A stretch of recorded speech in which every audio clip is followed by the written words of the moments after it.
물러가는 시간. 예수께서 12제자에게 이르시되 너희도 가려느냐. 요한복음 6장 67절. 가장 깊은 곳을 찌르는 질문입니다. 주님의 말씀이 간단할수록 그 말씀은 우리의 가장 깊은 곳에 임합니다. 우리는 예수님이 누구신지 압니다. 그럼에도 불구하고 주님은 너희도 가려느냐고 물으십니다.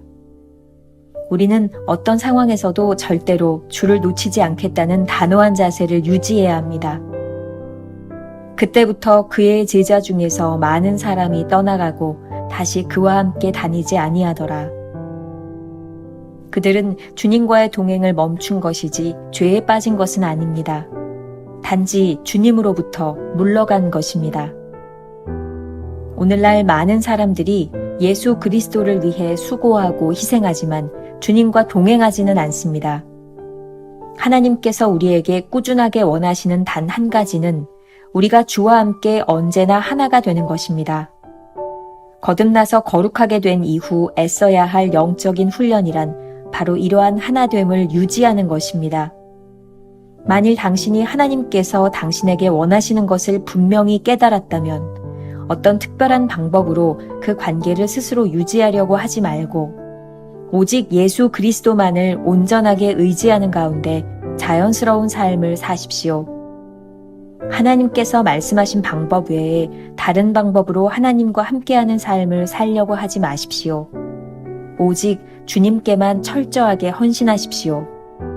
자신이 무지하다는 것을 분명히 아는 것이 예수님과 동행하는 비결입니다. 베드로는 자신에게 구원을 주시고 세상을 구원하신 그분을 예수님 안에서만 보았습니다. 주님께서 우리에게 원하시는 것은 주님과 함께 멍에를 매는 것입니다.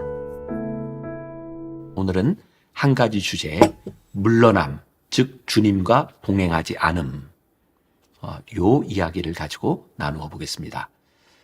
오늘 묵상을 잘 이해하기 위해서는 오늘 본문 말씀을 먼저 살펴볼 필요가 있습니다.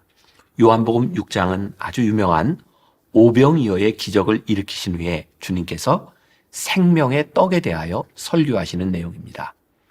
그러나 예수님이 하시는 말씀을 잘 이해하지 못했던 사람들은 주님을 떠나가기 시작합니다. 요한복음 6장 66절에 이렇게 되어 있습니다. 그때부터 그의 제자 중에서 많은 사람이 떠나가고 다시 그와 함께 다니지 아니하더라. 그러자 주님께서 12제자에게 말씀하셨습니다. 너희도 가려느냐? 챔버스는 오늘 묵상에서 아주 흥미롭게 이 말씀을 해석하고 있습니다. 읽겠습니다. 그들은 주님과의 동행을 멈춘 것이지 죄에 빠진 것은 아닙니다. 단지 주님으로부터 물러간 것입니다.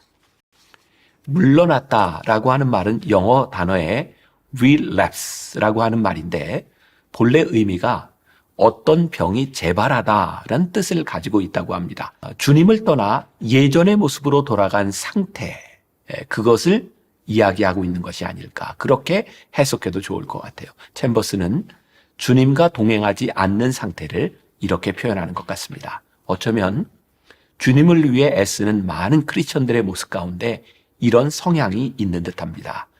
여러 가지 모습으로 수고하고 희생하지만 정작 주님과 동행하지 않는 상태, 옛생활로 돌아가 있는 상태 말이죠. 주님께서 제자들에게 너희도 가려느냐라고 물으셨습니다. 그 물음에는 제자들이 주님과 언제나 하나 되기를 원하시는 주님의 소원이 담겨 있습니다. 거듭남이 출생이라면 하나됨은 영적으로 성숙해가는 과정입니다. 산 카를로스 오르티즈 목사님이 제자입니까? 라고 하는 책을 썼습니다. 그 책에 아주 의미 있는 글이 있어서 여러분들에게 조금 읽어드리려고 합니다. 요즘 교회 안에서는 제가 만년 갓난아기 신자라고 부르는 기이한 현상이 벌어지고 있습니다. 우리들의 교회 가운데는 수년 동안 설교를 꼬박꼬박 들었는데도 처음과 전혀 다를 바가 없는 신자들이 있습니다. 목사는 언제나 어제나 오늘이나 여전히 그들의 하나하나를 돌봐주어야 합니다. 기저귀가 젖었는지 가끔 들춰보아야 하고 토닥토닥 베이비 파우더도 발라주어야 하며 우유가 너무 뜨겁지 않은지 볼에 대보아야 하고 주님은 우리를 십자가의 군병들이라고 말씀하셨지만 오늘날의 대부분의 교회들은 군대라기보다는 차라리 신생아들로 가득 찬 산부인과 병원처럼 보입니다. 주님이 오늘 말씀하시는 의도가 무엇인지 분명합니다. 어떻게 해서든지 우리가 주님과 하나됨을 유지하는 것, 즉 하나됨을 유지하는 성숙의 단계로 나아가는 것을 주님이 원하고 계신 것이죠.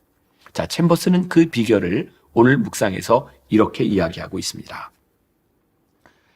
하나님께서 말씀하신 방법 외에 다른 방법으로 하나님과 함께하는 삶을 살려고 하지 마십시오. 오직 주님께만 철저하게 헌신하십시오. 자신이 무지하다는 것을 분명히 아는 것이 예수님과 동행하는 비결입니다.